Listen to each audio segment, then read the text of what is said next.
El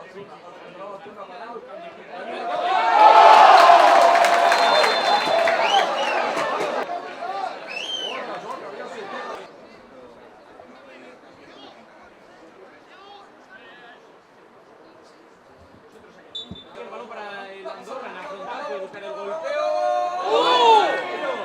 El envío de Álvaro Peña a la envío de golpeo desde la frontal.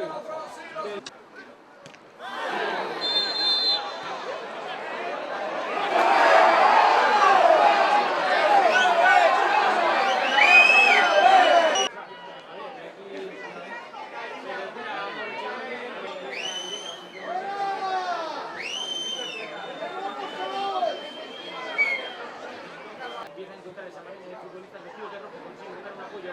El balón interior, puede buscar el golpe de la frontal.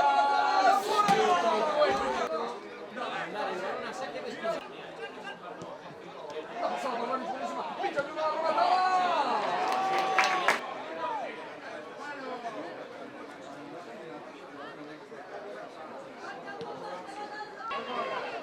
Va a poner el balón a John García, que busca el balón directo.